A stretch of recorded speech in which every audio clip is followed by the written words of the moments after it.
കാവൽക്കാരൻ തന്നെ കട്ടു എന്നതിനേക്കാൾ ഭയാനകമായ മറ്റെന്തുണ്ട്? വിശ്വാസ്യത എന്നത് വെറും കെട്ടുകഥയായിത്തീരുന്ന ഒന്നാണത്. അങ്ങനെയൊന്ന് ഇന്ന് ഇന്ത്യയിൽ സംഭവിച്ചിരിക്കുകയാണ്. വിശ്വാസ്യതയുടെ മകുടം ചൂടിയ തെരഞ്ഞെടുപ്പ് കമ്മീഷനാണ് ഇവിടെ കാവൽക്കാരൻ. അപഹരിക്കപ്പെട്ടത് ഇന്ത്യൻ ജനാധിപത്യവുമാണ്. ജനങ്ങൾക്കാണ് ഇവിടെ സർവാധിപത്യം എന്ന് പറയുമെങ്കിലും അത് കേവലം വാക്കുകളിൽ മാത്രമാണ്. യഥാർത്ഥത്തിൽ കഴിഞ്ഞ കുറച്ച് നാളുകളായി ഇന്ത്യൻ ജനത ചരടുകെട്ടി ചാടിക്കുന്ന കുരങ്ങ് കണക്കെ ആട്ടമാടുകയാണ്. തെരഞ്ഞെടുപ്പ് സംവിധാനവും ഇന്ത്യൻ ജനാധിപത്യത്തിൻ്റെ പല തൂണുകളും ഇത്തരം ചരടുകളാൽ ബന്ധിതവുമാണ്. ആര് ബന്ധിച്ചു, എന്തിനു ബന്ധിച്ചു? ചോദ്യം ഉയരുക സ്വാഭാവികമാണ്. എന്നാൽ ഉത്തരം തേടുകയേ ചെയ്യരുത്.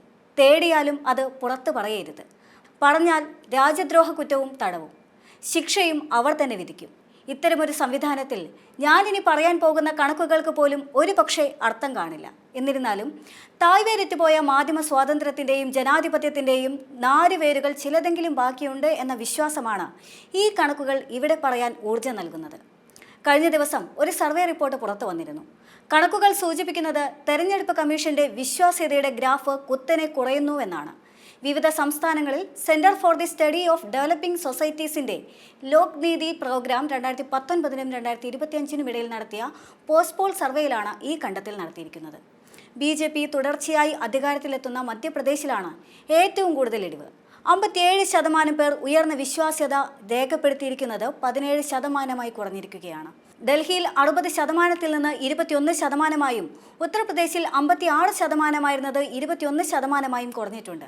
2024 ലോക്സഭാ തെരഞ്ഞെടുപ്പിന് മുന്നോടിയായും ലോക് നീതി പ്രോഗ്രാം 19 സംസ്ഥാനങ്ങളിൽ സർവേ നടത്തിയിരുന്നു. അന്ന് പ്രതികരിച്ചവരിൽ 14% പേരും കമ്മീഷനിൽ വലിയ വിശ്വാസമില്ല എന്നും 7% പേർ തീരെ വിശ്വാസമില്ല എന്നും രേഖപ്പെടുത്തി.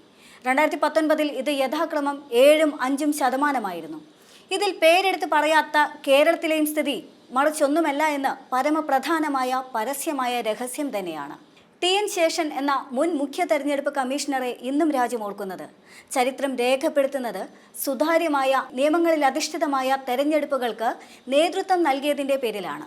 രാജ്യത്ത് തെരഞ്ഞെടുപ്പ് കമ്മീഷനുണ്ട് എന്നും അതിന് വിപുലമായ അധികാരങ്ങളുണ്ട് എന്നും ജനങ്ങൾ അറിഞ്ഞത് അദ്ദേഹത്തിൻ്റെ കാലത്തായിരുന്നു. തെരഞ്ഞെടുപ്പ് പ്രചാരണവും ചെലവുകളും സംബന്ധിച്ച പെരുമാറ്റച്ചട്ടങ്ങൾ പാലിക്കുന്ന സംസ്കാരം ഭരണ പ്രതിപക്ഷ ഭേദമന്യേ രാഷ്ട്രീയ പാർട്ടികളെ ശീലിപ്പിക്കുവാനും ശേഷന്റെ നടപടികൾ നിമിത്തമായിരുന്നു. എന്നാൽ എങ്ങനെയാകാം ഇനി നമ്മുടെ നിലവിലെ മുഖ്യ തെരഞ്ഞെടുപ്പ് കമ്മീഷണറായ ഗ്യാനേഷ് കുമാറിൻ്റെയും സഹ കമ്മീഷണർമാരുടെയും ചരിത്രം രേഖപ്പെടുത്തുക? എന്തായാലും അത് സുതാര്യ തെരഞ്ഞെടുപ്പുകളുടെ പേരിലോ മികച്ച പ്രവർത്തനങ്ങളുടെ പേരിൽ ആവില്ല എന്ന കാര്യം ഉറപ്പു തന്നെയാണ്. മറിച്ച് ഭരണകക്ഷികൾക്ക് വേണ്ടി തെരഞ്ഞെടുപ്പ് അട്ടിമറികൾക്ക് ഒത്താശ ചെയ്തുവെന്ന ഗുരുതര ആരോപണമാണ് നിലവിലെ കമ്മീഷനെ വാർത്തകളിൽ നിറയ്ക്കുന്നത്. പുറത്തുവരുന്ന തെളിവുകളുടെ അടിസ്ഥാനത്തിൽ തെരഞ്ഞെടുപ്പ് കമ്മീഷനെ ഭരണമുന്നണിയുടെ ഘടകകക്ഷിയെന്ന് ആരെങ്കിലും വിമർശനം ഉന്നയിച്ചു കഴിഞ്ഞാൽ അത് വെറുതെ തള്ളിക്കളയാനുമാകില്ല. കഴിഞ്ഞ ദിവസം തെരഞ്ഞെടുപ്പ് കമ്മീഷൻ നടത്തിയ വാർത്താ സമ്മേളനം ഈ വിമർശനം അരക്കെട്ടുറപ്പിക്കുന്നതുമാണ്.